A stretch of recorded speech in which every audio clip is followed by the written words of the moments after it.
Sure, we're fine.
Turn it on yet. I thought I'll just wait just a few more minutes and then I'll be in the back, so I'll be able to adjust the volume.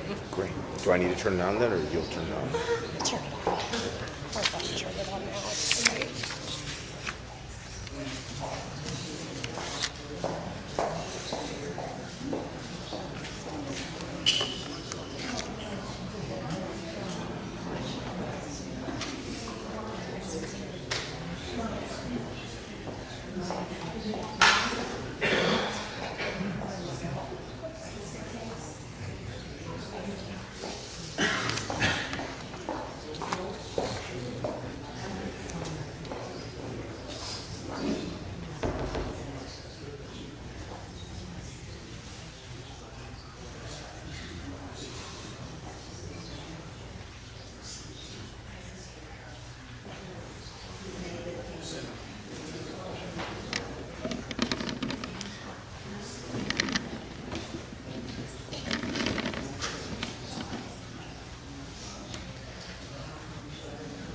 Friends, we'll be starting in a few moments, but before we do, please, I ask that for those who are here in person, make sure that all of your electronic devices, whether they are in your pocket, in your purse, on your wrist, are turned off, set to silent, or do not disturb. That way we can be fully present emotionally as well as physically in this time of sorrow with each other and with the family. Thank you.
Dear friends, we gather together today for death has taken our beloved Louise Warshauer.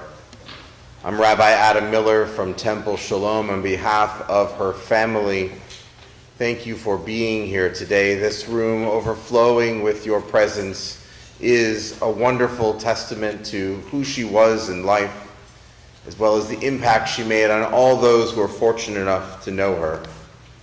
We've come into this sacred space to say farewell, to grieve a painful loss, and to acknowledge the blessings that Louise bestowed upon those fortunate enough to know her. As I said a moment ago, please make sure your devices are silent, and if you're watching us remotely, we also encourage you to please silence other devices so that you can be fully present, not multitasking, but with this moment embracing the pain that is there, that sadness and sorrow in our hearts, evidence of a love stronger than death. We begin this funeral with the ritual of Kriya. In ancient times, our ancestors would literally tear off their clothes, cover themselves in sackcloth and black ash as a way to acknowledge the death of a loved one. Today, we wear these black ribbons as a symbol of that ancient custom. They're worn by those who are close, by the family of the deceased. And so I know there are many who have these already. Please make sure that if you have it and you haven't already, pin it on over your heart. And I'm going to invite you to rip the ribbon, either vertically or horizontally, to create a tear in it emblematic of the tear, of the hole that you feel in your hearts right now. For the next 7 days, you will wear this ribbon, transferring it from one piece of clothing to the next. It will serve as a symbol for each person that you meet along the way to know that you are not whole. That while the world around you continues to move, there's a part of you that is missing, that is empty right now. In addition, it's a reminder for each of you to know that you are not whole. It's okay to feel a little off-kilter, to be in a different space, because there is someone so dear to you who is no longer with you in this world. The pain that we feel at such loss is not unique. It has been felt by our people for generations. And so we echo the words of Job in this moment. Adonai natan, Adonai lakach, Yehi shem Adonai mivarach. God has given, God has taken away. Blessed is the name of God. Amen. The poet William Wordsworth wrote, "Our birth is but a sleep and a forgetting. The soul that rises with us, our life's star, hath had elsewhere its setting, and cometh from afar. Not in entire forgetfulness and not in utter nakedness, but trailing clouds of glory do we come from God, who is our home." We grieve now in a darkened world, for a bright star has been extinguished. In our silence there is lamentation. In our tears there is loneliness. Lost in sorrow, may we find the presence of loving friends and family. We pray, O God, that you will hear us and be with us in this moment. We gather today feeling the shock of this last week. 86 years is a long life, yet we wrestle with the ending. For years, family and friends have watched as Louise battled with Parkinson's. Remarkably, she never wavered in her dedication nor complained about her lot in life. Even as her muscles began to freeze, limiting her mobility, creating more challenges, somehow she persevered in the face of what is truly a cruel disease. Bill was there by her side through all of these trials and tribulations. We acknowledge admirably his love and support and care for his beloved Louise, showering her with undying dedication and devotion, like the kisses that he would bestow upon her head each time he walked by. While many had accepted that the final time would come, no one anticipated the last week. A sudden fall, not her first, but this was different. Now here we are, just a few days removed, and she is gone. Having been blessed to depart quickly with dignity in her sleep, yet leaving behind the dissatisfaction of not having the opportunity to say that final farewell. While our hearts are heavy, we know that Louise leaves behind a lasting legacy as a beloved wife, mother, grandmother, great-grandmother, sister, and friend. Predeceased by her parents as well as her son David, Louise is survived by her loving husband Bill of 66 years, their daughter Susan and her husband Don, son Bruce and his wife Holly, daughter Amy and her husband Ed, and her daughter-in-law Marie. Louise is also blessed to have her two siblings still with her in life, her brother Marshall and his wife Judy, as well as her sister Harriet with her husband Alan. Louise leaves behind a veritable multitude of grandchildren and their spouses, quite a legacy that will live on through each of them, as she'll be remembered by Michael, Chelsea and Rush, Andrew and Mia, Sam and Julia, Daniel, Jake, Emily, Sydney and Chris, Joey, Ross, and Miles. Louise was also fortunate to know her great-granddaughter, Ellie, and she so looked forward to the 3 more great-grandchildren who are expected to enter our world later this year. Part of her life along the way have been some remarkable caregivers, LaToya and Natanya, who made such an effort to care for her, as well as their housekeeper and doer of all things, Edith. And we see here gathered with us some of the many friends who simply loved Louise because of who she was and the kindness in her heart.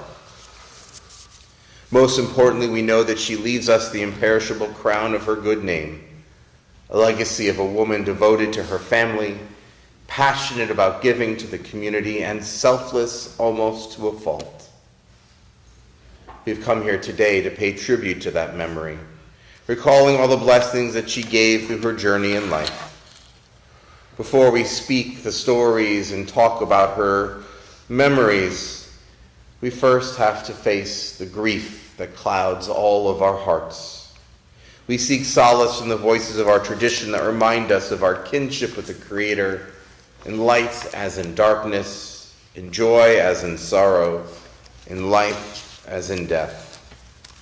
We're reminded of the cycle of life around us through the words of Ecclesiastes. For everything there is a season, a time for every experience under heaven, a time to be born and a time to die, a time to plant and a time to uproot what is planted, a time to tear down and a time to build up, a time to weep and a time to laugh, a time to grieve and a time to dance, a time to throw stones and a time to gather stones, a time to embrace and a time to refrain from embracing, a time to seek and a time to lose, a time to keep and a time to discard, a time to tear and a time to sow, a time to keep silence and a time to speak. When death arrives, silence is often our first response. It's so difficult to find the words we need to articulate the wave of emotions that we feel inside, the loss, the anger, the heartache, the pain, as well as the gratitude for so many years of blessing. While we seek to find ways to express the emotions inside, we know that others have walked this path before us. The psalmist so beautifully captured much of what we would wish to say in this moment, acknowledging that we are never alone, even in our darkest hours. Many find comfort and consolation in the familiar words of the 23rd Psalm. Adonai ro'i lo echsar, bino desha yarbitseni al me menuchot inahaleni. Nafshi yeshavev yenecheni v'ma'agle tzedek l'ma'an shemo, gam ki elech beged salmavet, lo ira ra ki ata imadi, shiftecha umishantecha hema yenachamuni, ta'aroch lefanai shochan neged sorarai, deshanta v'shemen roshi kosi rivaya, ach tov v'chesed yirdafuni kol yamei chayai. V'shavti b'veit Adonai la'orech yamim. The Lord is my shepherd, I shall not want. God makes me lie down in green pastures and leads me beside still waters to restore my soul. You lead me in right paths, O God, for the sake of your name. Even when I walk in the valley of the shadow of death, I shall fear no evil, for you are with me. Your rod and your staff, they comfort me. You have set a table before me in the presence of my enemies. You've anointed my head with oil. My cup overflows. Surely goodness and mercy shall follow me all the days of my life, and I shall dwell in the house of the Lord forever. My cup overflows. Such a beautiful poetic phrase to capture Louise's life, for her cup overflowed with love and care for all those who were dear to her. Her family, many of whom are gathered here with us today, her friends here and in other places where she has been, as well as the community that has benefited from her passionate heart. They all overflow from the love that came directly from her heart. We'll now have the opportunity to hear some of that love expressed through the stories and memories of those who are closest to her. I'd like to first invite up her daughter Amy to share some words on behalf of some who cannot be here today.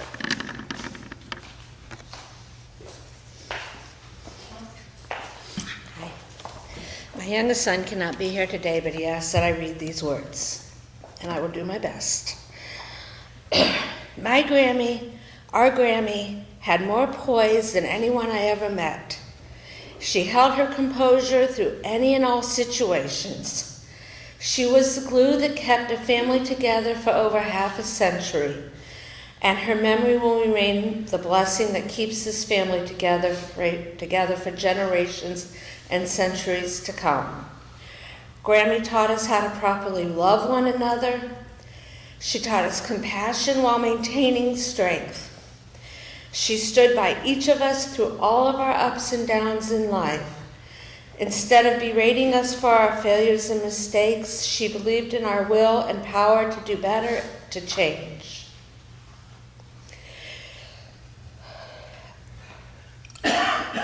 Grammy's support and willingness to stand by us through thick and thin makes us who we are. Her belief in me to do better and to be a better man gave me a belief in myself that I needed. My Grammy, our Grammy, will live on forever because we will speak of her throughout our daily lives. We will speak her name in our sleep, and we will forever know the impact she had on each of our lives. I love you forever, Grammy. Bye.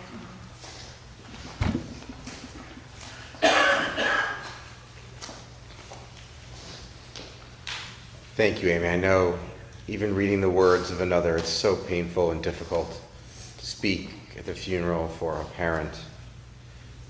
It's an act of love. Next, I'd like to invite up her grandson, Michael, to share some reflections.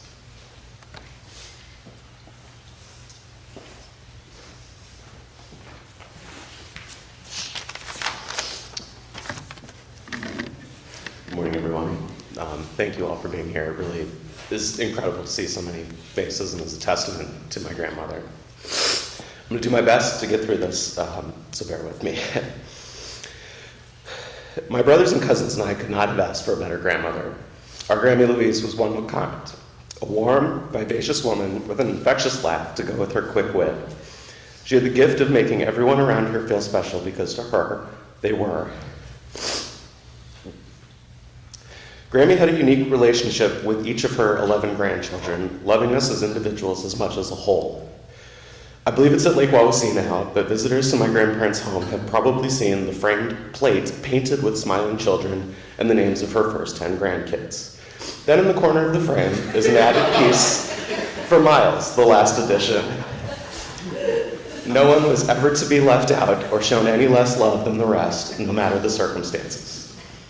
Though I wasn't there, I often think of a time several years ago at the dinner table at Lake Wawasee when some of my younger cousins were joking with her about who her favorite grandchildren were. I don't want to brag, but as the oldest, I did make the top tier. But Grammy was mortified by this. She truly loved all of us equally, and it upset her to hear it even in jest. Needless to say, it was the last time that joke was ever made in her presence. None of us ever truly doubted how much she cared for us because she made a point of expressing and showing it to us constantly. That unconditional love for the people that mean the most to you was one of Grammy's signature traits, a lesson she took from her parents and passed on to her kids, grandkids, and now great-grandchildren. The closest all of us cousins have with one another comes from her own bonds with family and the loving environment she fostered alongside our grandfather. She could whip up a delicious meal for 15 or more people with ease, and always had her famous coffee cake, chocolate chip cookies, or lemon squares on hand. She and my grandfather took us all to see the world. She set an example for how to stay optimistic and to keep your head up through adversity. And one of my favorite Grammy things, she invented what I like to call the Louise rule, which states that if the Chicago Cubs are winning after 7 innings, it's okay to turn the game off because if they lose, you really don't want to see it. There will be so many moments, big and small, and little things that I and we will miss, but we will always carry her love and smile with us. Today I find so much comfort in the fact that she left us knowing unequivocally how much she was loved, and that her family will continue to care for and love one another. Grammy, I'm so grateful for all the time I got to spend with you and for everything you gave me in life. I love you. Thank you.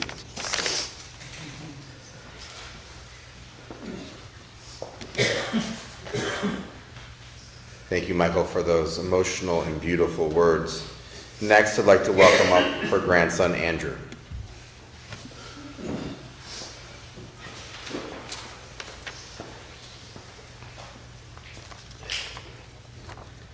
The word resonance has 2 meanings. The first describes a sound as being deep and full, while the second describes how sound is reinforced or prolonged through reflection. My Grammy was smart, witty, and kind. Through her work in the community and her relationships with her friends and family, she made deep and lasting impacts on the people lucky enough to know her. There are many memories of her I will always cherish. The way she could deliver a perfectly timed aside, baking cookies, lemon squares, or coffee cake together, her stylishness, how she would gather Sam, Ross, and me together and tell us we middle children have to stick together. What I keep coming back to, and what I think connects these and other memories, is her quiet strength. She knew the importance of kindness, that the ways that we interact with each other, big and small, matter. So I hope you join me in keeping her kindness in your heart. In doing so, her presence will continue to be reflected and sustained, her life and legacy becoming a deep and full reverberation that resonates through this world. May her memory be a blessing.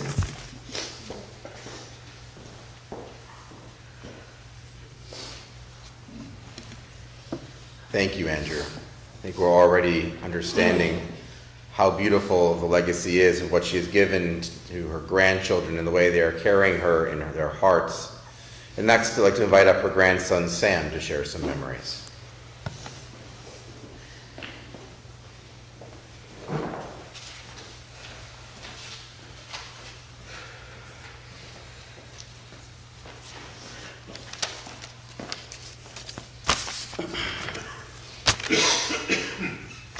When I think of my grandmother, the only word that comes to mind is love. She exuded love from every fiber. Come on, Ray, you got it. She exuded love from every fiber of her being, not only to her husband, 4 children, 11 grandchildren, and great-grandchild, and the rest of our absurdly large family, but to everyone she met. She was a mother, a sister, grandmother, great-grandmother, and a friend to all of us. I'm sure each and every one of us here today has something to share on how my grandmother touched your life. She shared a lot of good memories, especially with me, her favorite grandchild. We shared a lot of things together, and she was one of my favorite people. I don't know if I can still be the same person I was now that she's gone, but I will strive every day to live up to her example. I remember when I was 7, and our families took a trip to Israel. During a bus trip one afternoon, we made a pit stop near the beach. I decided to take an unscheduled dip in the Mediterranean Sea, fully clothed. As I returned to the bus, I found my mom to be incredibly and justifiably upset that I was now soaking wet and covered in sand. So upset, in fact, that she would not allow me to sit next to her on the bus. I was embarrassed that I had caused such a scene, but Grammy grabbed me and told me to come sit with her until Mom cooled down. She didn't care if she got wet or dirty. That was our grandmother. We may no longer see her, but we'll always have these special moments we shared with her. She will always have a special place in our hearts. Let us be thankful that we knew, loved, and were loved by a special woman like Grammy.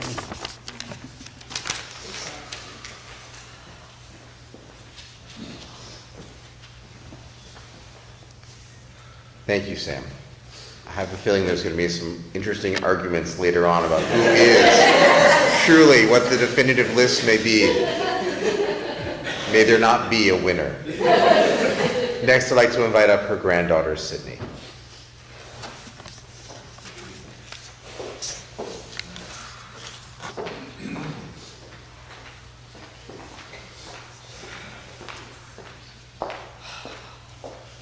Before I get started, on behalf of her whole family, I'd like to thank LaToya and Natanya, who provided such kind and loving care to our Grammy for the past year. Patty, who did Grammy's hair for many, many years. When she saw Grampy working so hard to get Grammy out of the car one day, she offered to and began going to their home Saturday afternoons at the end of her work week to do Grammy's hair. Rich, her wonderful and kind physical therapist, who kept her moving and who she trusted implicitly. He worked with Grammy for so long, he now knows all the members of the extended family. And lastly, Edith, who Grammy truly loved and cared for, and who has been a great source of help to her and Grampy for many, many years. We appreciate you all so, so much. As I stand here today, I'm trying to remind myself how grateful and lucky I am to have had my Grammy for 28 years. Our grandparents have always been, and still are, such a steady and present part of our daily lives. They never missed a single major moment, even when it became increasingly difficult to be there. Every graduation, every wedding, every bar bat mitzvah, even wedding dress shopping with me. If there was a big moment for one of us, Grammy was not going to miss it, even when it felt like Grampy, my mom, my aunt, and my uncle had to move heaven and earth to get her there. When I think of Grammy, I'll think of her lemon bars that nobody made as well as she did. Every time I came to visit, there were always lemon bars. This past December, she made them with Natanya because she knew how much I loved them. I'll think of shopping trips to Waterside in Spain with Emily. I'll think of our weekly speech therapy dates. I'll think of her very under-the-radar, wicked, and kind of savage sense of humor. I'll think of her endless impatience and optimism that most of us did not inherit.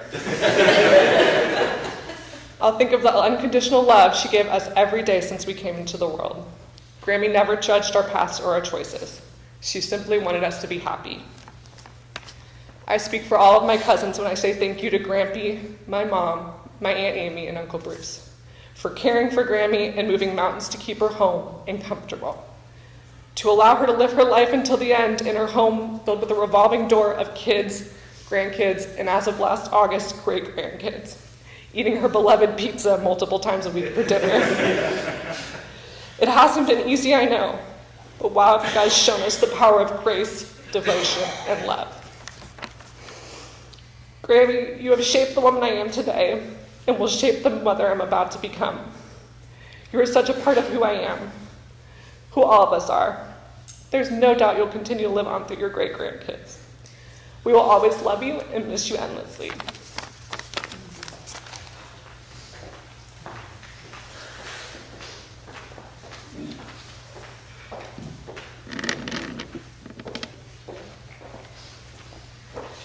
Thank you, Sydney.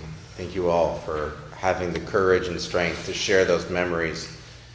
It's so difficult to speak of a loved one, and yet we do so as a way to pay tribute to them, to honor them, to be a part of their living legacy in this world. And we heard through the stories that you shared something that connects to a teaching from our sages. They say, who is rich? One who is content with their lot.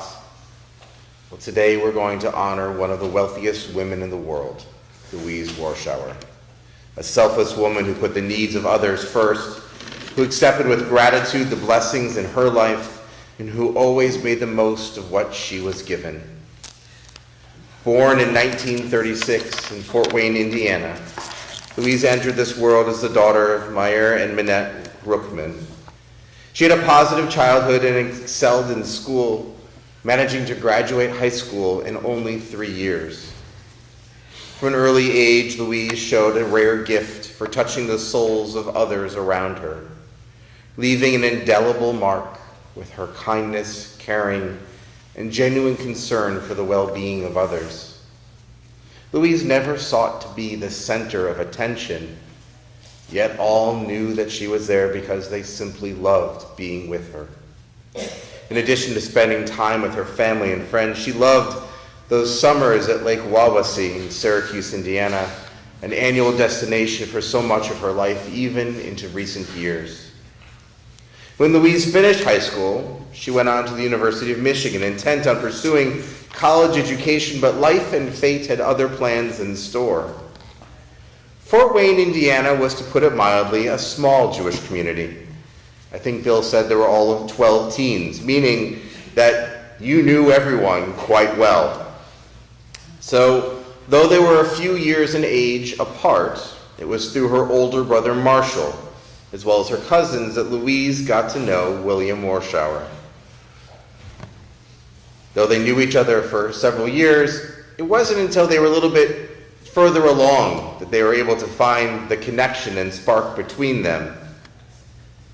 After Bill came back from his military service, they went on their first date to an Elvis Presley movie. Quickly the sparks flew, and they moved ahead with each other.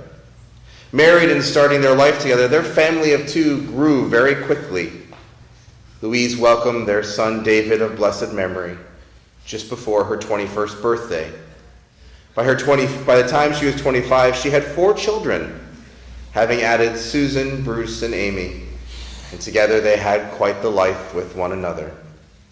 When they knew that children were on the way, Bill and Louise moved back to Indiana, eventually being in Wabash, where Bill would begin his career in earnest.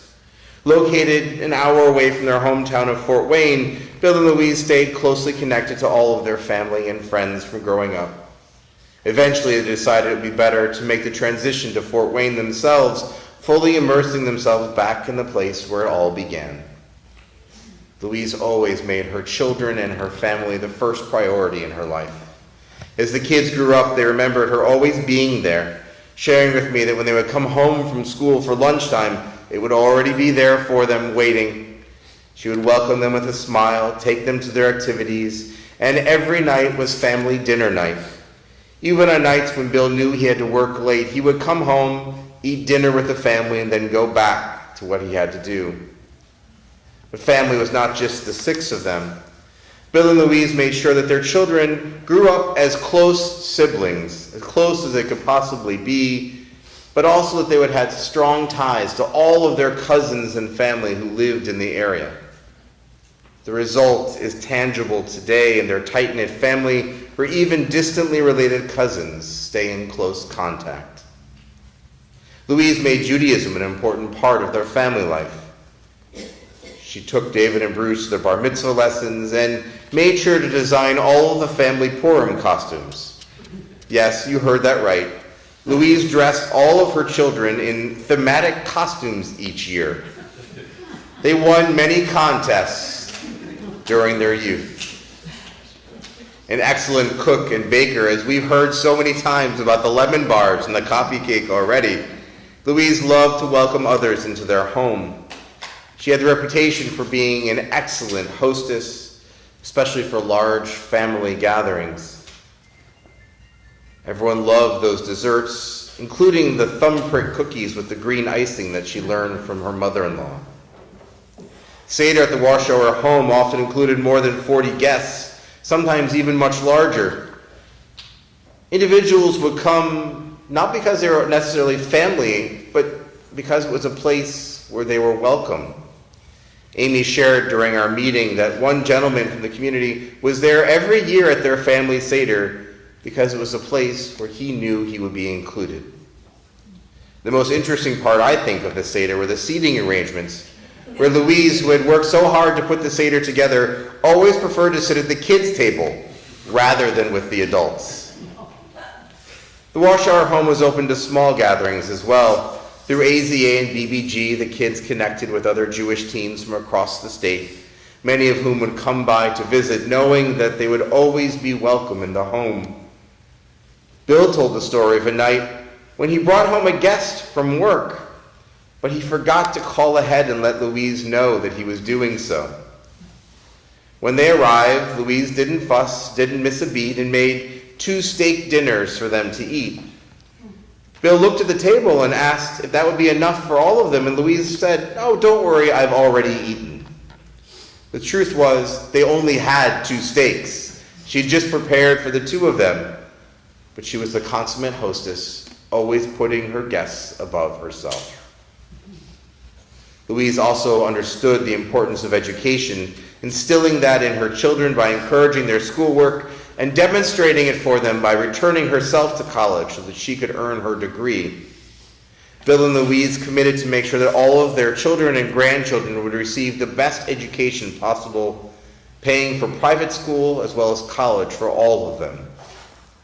Louise cherished her relationships with each of her grandchildren, as we heard, and we saw demonstrated today. She valued the unique connection and relationship she could create with each of them as individuals and loved them unconditionally. The love was so strong that she would not even tolerate it when her children would criticize her grandchildren because she wanted to protect them. That deep love and protective feeling developed even for her own children. Bruce shared a story from his youth that when he was younger, he used to be a little bit accident prone with his cars. One time when he was in college, he had a company car that his father had let him take. Unfortunately, he damaged it while parallel parking. Panicked of how his father might respond, he called Louise for help. Calmly, Louise told him, "Don't worry, I'll wire the money to help you." But in the meantime, knowing that they would see Bruce, she gave him a plan for how he could park the car just so, in order that Bill would never see the damage. I'm here to report to you that until yesterday afternoon, Bill had no idea. More evidence of the fact that Louise would do anything for her children and those she loved. Living in the same area as their children and grandchildren, let Louise and Bill be present in their lives. We heard how they were there for all the life cycle moments. They were the cool grandparents that everyone wanted to have in their family. As important as family was to Louise, she also extended her selflessness to those in her community. She enjoyed volunteering her time and talents to help others. She learned how to type Braille so that she could transcribe books on behalf of the Society for the Blind. Additionally, she devoted herself to SCAN, Stop Child Abuse and Neglect, an important organization in Fort Wayne. Louise was one of the founders of their most significant fundraiser and most successful one, the Duck Race, where little rubber ducks were placed into the rivers. That race, which still takes place today, raising funds to help and protect children, is part of her lasting legacy of making our world more whole and holy. Over the years, Louise did try other hobbies. She came to enjoy needlepoint, but she found she just didn't like cards or golf or mahjong or other games. She recognized that some found those things to be interesting, but for her, she preferred just to spend time with her family and friends and being with those who mattered most. The rock of the family. Louise was the one that everyone could depend on. She knew all the details of everyone's life and was up to date on what was happening with them. Her mind retained that sharpness even as Parkinson's began to rob her of control over her own body. This has been such a difficult time for those who loved her. So hard for her friends to witness and watch the slow process of Louise facing increasingly more challenging physical obstacles. An eternal optimist, somehow she managed to stay positive, looking for the good despite these circumstances. One reason that Louise could stay positive was the Herculean effort put forward by Bill, going above and beyond to give Louise the best quality of life possible. Like Louise, Bill did not bemoan his fate or complain about the situation. Instead, he made the most of the time that they had together, encouraging her to stay strong while making choices that would ease her life, each time walking past, kissing her on the head. Over the past few years, that's even meant withdrawing a little more from society, especially at the height of the pandemic. But Bill did what was needed to be done, an act of love for his Louise. Leaning on family for his support, he helped her and was there by her side, patiently giving her the space to be herself, even as her body impeded her enjoyment more and more. Sadly, we know that all stories eventually reach the same conclusion, as our loved one's time on this earth reaches its end. Louise was able to depart in a manner fitting of her journey, dying gracefully in the same way that she led her life. To live in a world without Louise is odd. Things feel a little off-kilter having someone who was such an important and vital support in the lives of so many no longer with us here. Yet we take comfort that while she is no longer with us in body, her spirit and her legacy do live on. I want to share with you these words written by the poet David Harkins, originally as a tribute to the Queen Mother upon her death decades ago. You can shed tears that she is gone, or you can smile because she has lived. You can close your eyes and pray that she will come back, or you can open your eyes and see all that she has left. Your heart can be empty because you can't see her, or you can be full of the love that you shared. You can turn your back on tomorrow and live yesterday, or you can be happy for tomorrow because of yesterday. You can remember her and only that she is gone, or you can cherish her memory and let it live on. You can cry and close your mind, be empty and turn your back, or you can do what she would want. Smile, open your eyes, love, and go on. Louise Warshauer loved her family. She put others before herself and was grateful for the blessings that she had in life. Now it is our time to smile with gratitude for the time that we spent with her, to open our eyes to see the needs of those around us whom we love, and to go from this moment knowing that Louise will forever live in our hearts and minds as long as we continue to share that love that she gave with those we meet along the way. May Louise's memory forever be a blessing for all fortunate enough to know her during her journey in this world. As together we say, Amen. I know that in addition to the stories that have been shared, there are so many more bouncing around in the hearts and minds of those who are here. Our sages describe Torah as a precious jewel, saying you can turn it over and over and find in its facets all the blessings that you need. The same is true of the memories we have of our loved ones. When we take our favorite memories and turn them over and over in our mind's eye, we can see all the gifts that were given to us by our loved ones. We can understand the legacy they leave behind and how they will continue to inspire us in the days and years ahead. So I invite you now to take this time to close your eyes, to hold on to a favorite memory or two or three, turn them over and over inside your mind's eye, and appreciate the gifts, jewels, and blessings that Louise has left to you as we take a moment now to silently remember and reflect upon her legacy.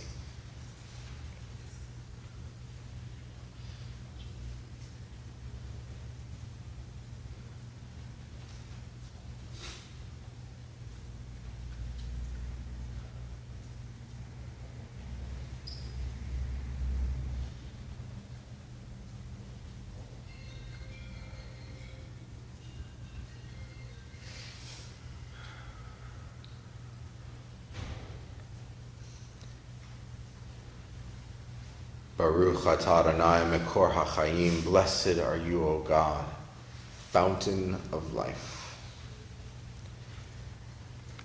Our service here will be concluding in a few minutes with our final memorial prayers. The family invites all who are present to join them for a meal of consolation and condolence at Club Pelican Bay immediately following the service, an opportunity to share more stories and memories with each other, and to do what Louise would have wanted you all to do and would have done herself if she could have, which is to bring you all together around a hearty meal, to be there with each other as you remember the gifts and blessings that she gave to you. The family has asked that in lieu of flowers, donations be made in her memory to the Michael J. Fox Foundation for Parkinson's research and in the hopes of someday finding a way to address this cruel disease. The family will be gathering tonight for Shiva, with a minyan taking place at 7 p.m. at Bentley Village in the East Clubhouse. We invite you to join them for that time to gather once more, to hear stories, and to enable the family to be together to offer again the Kaddish and the memorial prayers that are customary for us. I would remind you that while we have gathered here on this day, it is not just this moment that matters, but rather that we continue to be there for each other. That in the days, weeks, and months that are ahead, that we reach out to each other, that we are the rock that Louise has been for her family and friends by supporting each other through this difficult and painful time. I would ask all now to please rise for El Malay Rachamim, our first memorial prayer.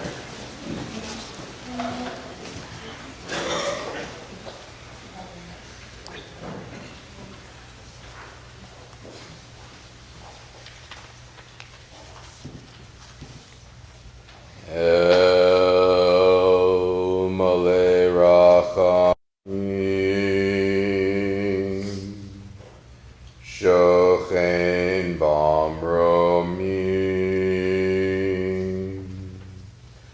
Hamitzeh Menucha Nechona, Tachat Kanfei Hashchina,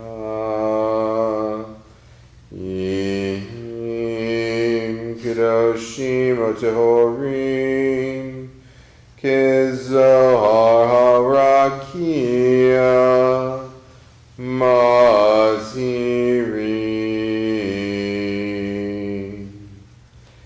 Ed Nishmat Lorna Bat Meir Umanya, Shehalcha Le'olama, Baal Harachamim, Yasireha Beseter Kanafav, Le'olamim, Vayitzror Bitzror HaChaim, Ed Nishmata, Adonai Hu Nachalata, V'tanuach b'shalom al mishkava, v'nomar Amen. Compassionate God, eternal Spirit of the universe, grant perfect rest in your sheltering presence to Louise Warshauer, who has entered into eternity. O God of mercy, let her find refuge in your eternal presence and in the shadow of your wings, and let her soul be bound up in the bond of everlasting life. God is her inheritance. May she rest in peace. As together we say, Amen.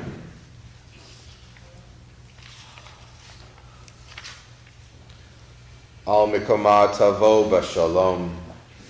May Louise come to her eternal home in peace. For we know that early or late all must answer the summons to return to the source of being. For we lose our hold on life when our time has come, just as the leaf falls from the bough when its day is done. The deeds of the righteous enrich us all, as the fallen leaf enriches the soil beneath. Like the stars by day, our beloved dead are not seen by mortal eyes, yet they shine on forever. Let us be thankful for the companionship that continues in a love stronger than death, as we now sanctify the name of God and honor Louise's memory, reciting together the words of the Kaddish. Yitkadal v'yitkada shmei Rabbah, v'alma divra chirute v'yamlich malchute, v'chayechon uvyomechon uv'chaye dechol beit Yisrael, ba'agala uvizman kariv v'imru amen. Yehei shmei Rabbah mivarach leolam olmei olmaya. Yiparach v'yishtabach v'yipa'ar v'yitraman v'yitnaseh. V'yitadar v'yitaleh v'yitalal shmei dekudesha barichu. Le'ela min kol birchata v'shirata. Tushbechata v'nechamata.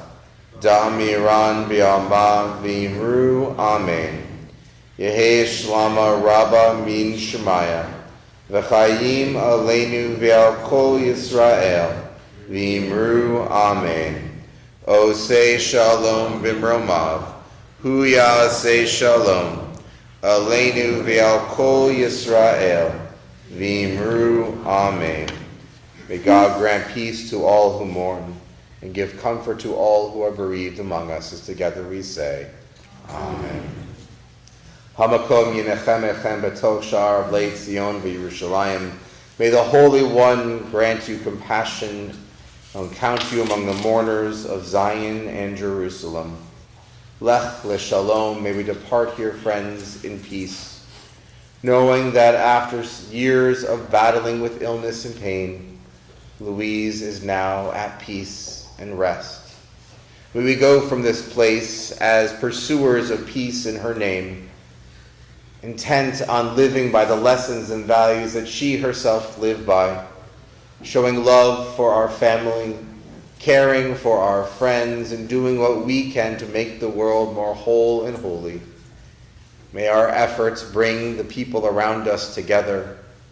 May we bring them comfort, love, and hearts that are full as well as stomachs. And may we, in this way, share Louise's legacy and memory, that she will forever be a blessing for all of us, as together we say, Amen. Friends, that concludes our memorial service here. I invite you to take time, if you haven't already, to offer your condolences to the family and those who are gathered. May we be there for each other as we honor her name and her legacy.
Yes, it has been.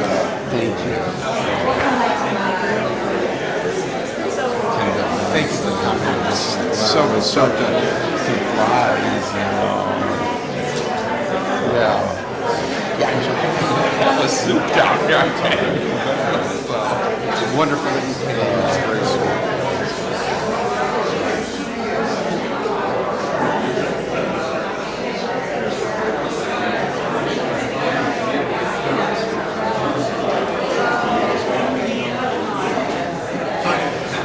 Good.